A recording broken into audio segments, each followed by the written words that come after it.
primary responsibility of an MP is to legislate, to bring about laws which can have an impact on the governance of the country.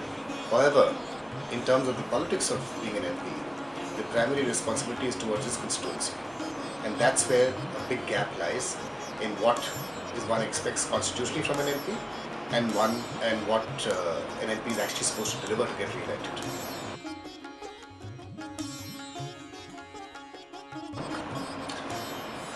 No day is repeated in an MP's life. When you are in the constituency, you meet close to 5,000 people on a daily basis, travel 20 to 30 villages, and once you come back home at about 2 or 3 in the morning, you are expected to try and deliver on your governance promises, try and follow up on projects, ensure that various roadblocks and obstacles get removed, so that some development actually takes place. And that's where the spark fills in a very critical gap. I find that while an MP focuses on politics, as an intern, a spark, could actually focus on how to get good governance in, which would mean good politics, remove obstacles on certain parameters such as health and education, and ensure that at the end of the internship of a year or 2 years, that there is genuine large-scale impact on crucial parameters in the constituency.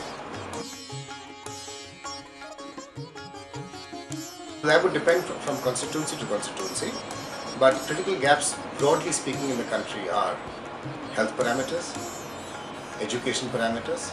For example, a class 5 student from the villages is rarely able to spell his own name. There are, of course, centers of excellences. There are very bright children who beat the circle of poverty. However, we find that broadly speaking, this is not possible. And I think Sparks can focus on such softer skills and issues which would have a major impact on a very large scale in the constituency.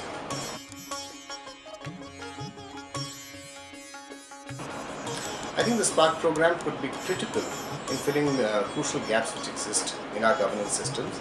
The lackadaisical approach of governments on softer parameters such as health and education, and the input-driven focus of governments. For example, if you look at a school or the education sector, the governments talk about how many school buildings they make, or how many toilets they made in schools, but they do not talk about what the level and quality of education is and how they improve that. I think this is the broad difference which can be achieved.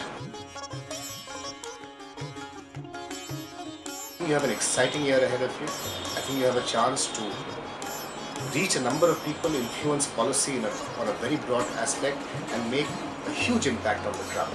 I hope you enjoy this.